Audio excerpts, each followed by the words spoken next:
Hello बच्चों, आप सभी को टैलेंट इंस्टीट्यूट में स्वागत है। ड्यू सोल का पेपर स्टार्ट हो गया है और history issue in 20th century world history का 3 क्वेश्चन अपलोड हो चुका है। ये चौथा क्वेश्चन है और इम्पोर्टेंट क्वेश्चन है।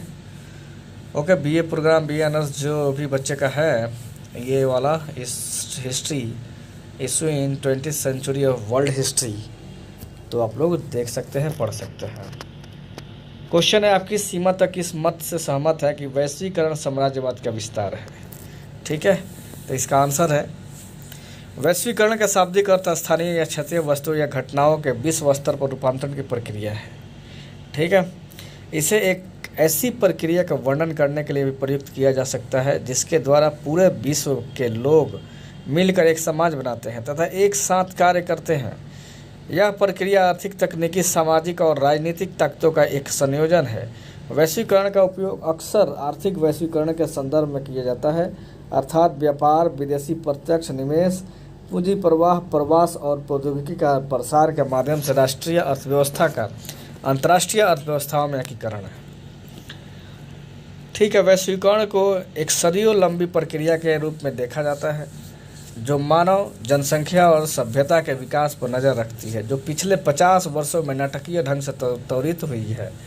वैश्वीकरण के प्रारंभिक रूप रोमन साम्राज्य, पार्सियन साम्राज्य और हान राजवंश के समय में पाए जाते थे।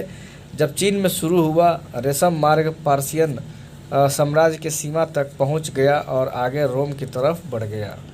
इस्लामी स्वर्ण युग भी एक उदाहरण है, जब मुस्लिम अन्वेषकों और व्यापारियों ने पुरानी दुनिया में प्रारंभिक वैश्विक अर्थव्यवस्था की स्थापना की, जिसके परिणाम स्वरूप फसलों, व्यापार, ज्ञान और प्रौद्योगिकी का वैश्वीकरण हुआ। और बाद में मंगोल साम्राज्य के दौरान, जब रेशम मार्ग का अपेक्षाकृत अधिक एकीकरण था। व्यापक संदर्भ में वैश्वीकरण की शुरुआत 16वीं शताब्दी का अंत से पहले हुई। यह स्पेन और विशेष रूप से पुर्तगाल में हुई। 16वीं शताब्दी में पुर्तगाल का वैश्विक विस्तार विशेष रूप से एक बड़े पैमाने पर महाद्वीपों, अर्थव्यवस्था और संस्कृतियों से जुड़ा हुआ था। पुर्तगाल का अफ्रीका के अधिकांश तटों पर, ठीक है ना, पुर्तगाल का अफ्रीका के अधिकांश तटों और भारतीय क्षेत्रों के साथ विस्तार और व्यापार वैश्वीकरण का पहला प्रमुख व्यापारिक रूप था। विश्व व्यापार की एक लहर उपनिवेशवाद और संस्कृति का ग्रहता दुनिया के सभी कोनों तक पहुंच गई। वैश्विक विस्तार 16वीं से 17वीं शताब्दियों में वैश्विक विस्तार यूरोपीय व्यापार के प्रसार के माध्यम से जारी रहा, जब पुर्तगाली और स्पेनिश साम्राज्य अमेरिका तक फैल गया और अंततः फ्रांस और ब्रिटेन तक पहुंचा। वैश्वीकरण ने दुनिया भर में संस्कृति, खासकर स्वदेशी संस्कृति पर रोक जबरदस्त प्रभाव डाला। ठीक है, 17वीं सदी में वैश्वीकरण एक कारोबार बन गया जब डच ईस्ट इंडिया कंपनी की स्थापना हुई, जो पहली बहुराष्ट्रीय निगम कहलाती है। अंतर्राष्ट्रीय व्यापार और में उच्च जोखिम के कारण डच ईस्ट इंडिया कंपनी दुनिया की पहली कंपनी बन गई जिसने स्टॉक के जारी शेयरों के माध्यम से कंपनियों के जोखिम और संयुक्त स्वामित्व के शेयर किया। यह वैश्वीकरण के लिए एक महत्वपूर्ण संचालक रहा। साम्राज्यवाद वह दृष्टिकोण है जिसके अनुसार कोई महत्वाकांक्षी राष्ट्र अपने शक्ति और गौरव को बढ़ाने के लिए अन्य देशों को प्राकृतिक और मानवीय संसाधनों पर अपना नियंत्रण स्थापित कर लेता है।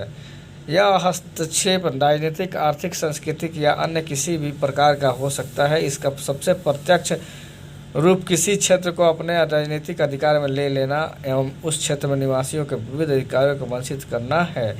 देश के नियंत्रित क्षेत्रों के साम्राज्य कहा जाता है। साम्राज्यवादी नीति के अंतर्गत एक राष्ट्र राज्य अपनी सीमा के बाहर जाकर दूसरे देशों और राज्यों में हस्तक्षेप करता है। साम्राज्यवादी का विज्ञान सम्मत सिद्धांत लेनिन ने विकसित किया था, लेकिन लेनिन ने 1916 में अपनी पुस्तक साम्राज्यवाद पूंजीवाद का अंतिम चरण में लिखा कि साम्राज्यवाद एक निश्चित आर्थिक अवस्था है जो पूंजीवाद के चरम विकास के समय उत्पन्न होती है। जिन राष्ट्रों में पूंजीवाद का चरम विकास नहीं हुआ, वहाँ साम्राज्यवाद को ही लेनिन ने समाजवादी क्रांति की पूर्ववेला माना है। चार्ल्स ए बेयर्ड के अनुसार सभ्य राष्ट्रों की कमजोर एवं पिछड़े लोगों पर शासन करने की इच्छा व नीति ही साम्राज्यवाद कहलाती है। वैश्वीकरण और साम्राज्यवाद में समानता है। वैश्वीकरण को साम्राज्यवाद का ही नया रूप माना जाता है। ठीक है, इन दोनों में हमें निम्न समानताएं देखने को मिलती है। विकसित देशों का प्रभुत्व, वैश्वीकरण में भी साम्राज्यवाद के समान विकसित देशों का प्रभुत्व देखने को मिलता है। साम्राज्यवाद में यह प्रभुत्व ब्रिटेन, फ्रांस, पुर्तगाल आदि देशों का था, तो वैश्वीकरण में यह प्रभुत्व America, Britain, France, Germany, Japan, Canada आदि देशों का है। समान आर्थिक प्रकृति, यद्यपि वैश्वीकरण और साम्राज्यवाद जीवन के प्रत्येक पक्ष पर अपना ध्यान पर प्रभाव डालते हैं, लेकिन इससे बावजूद दोनों की प्रकृति आर्थिक ही है। वैश्वीकरण भी साम्राज्यवाद के समान मुक्त व्यापार एवं वाणिज्य पूंजी के मुक्त निवेश, मुक्त आयात निर्यात व्यवस्था को प्राथमिकता देता है।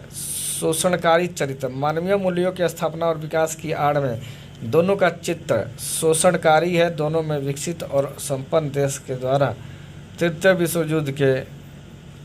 विश्व के देशों को शोषण किया जाता है।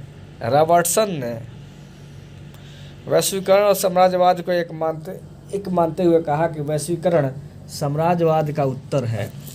छोटे देशों पर नियंत्रण, वैश्वीकरण में भी साम्राज्यवाद के समान छोटे देशों की नीतियां अपनाने के लिए बाध्य किया जाता है, जिससे विकसित देश में बहुराष्ट्रीय निगमों को अधिक से अधिक लाभ प्राप्त हो। साम्राज्यवाद में ईस्ट इंडिया कंपनी थी, तो आधुनिक समय में फोर्ड फाउंडेशन का नाम प्रमुखता से लिया जा सकता है। वैश्वीकरण और साम्राज्यवाद में असमानताएं, यद्यपि वैश्वीकरण और साम्राज्यवाद में अनेक समानताएं दिखाई देती है, लेकिन साम्राज्यवाद एक भूतकाल है और वैश्वीकरण एक वर्तमान यथार्थ है। भूत और वर्तमान की परिस्थितियों में व्यापक अंतर होता है। इन बदलती हुई परिस्थितियों ने वैश्वीकरण और साम्राज्यवाद में अनेक असमानताओं को जन्म दिया, जिनका वर्णन निम्न प्रकार से है। साधनों के आधार पर अंतर, साम्राज्यवाद के साधन आर्थिक सहायता के नाम पर विश्व व्यापार संघ, WTO, विश्व बैंक तथा अंतर्राष्ट्रीय मुद्रा कोष आदि है। राजनीतिक प्रभुत्व के आधार पर अंतर, साम्राज्यवाद में हमें साम्राज्यवादी देशों द्वारा साम्राज्यवाद के शिकार देशों का शासन व्यवस्था पर प्रत्यक्ष राजनीतिक नियंत्रण एवं प्रभुत्व देखने को मिलता था, लेकिन वैश्वीकरण लोकतांत्रिक मूल्यों और आत्मनियंत्रण के अधिकार को मान्यता देता है तथा राजनीतिक नियंत्रण को स्वीकार नहीं करता है। संस्कृति के आधार पर अंतर, साम्राज्यवाद को साम्राज्यवादी देशों के अतिरिक्त अधिकांश देश स्वीकार नहीं करते, जबकि वैश्वीकरण का अधिकांश देशों में द्वारा स्वीकार करके उसके सहयोग किया जाता है।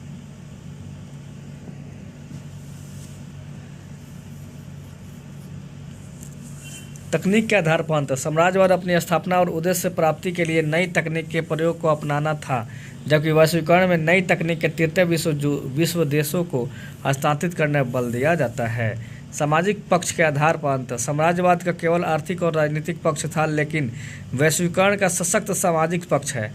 वैश्वीकरण अपने सामाजिक पक्ष में नारीवाद, पर्यावरण संतुलन, बाल कल्याण, मानव अधिकार, आर्थिक विकास, गरीबी उन्मूलन आदि पर बल देता है। इस प्रकार से हम देखते हैं कि वैश्वीकरण और साम्राज्यवाद में अनेक समानताएं विभिन्नताएं पाई जाती है, लेकिन वैश्वीकरण को साम्राज्यवाद का नया रूप कहना इसका सही आकलन नहीं माना जाएगा। तो बच्चों यहीं तक पर समाप्त होता है ये इम्पोर्टेंट क्वेश्चन।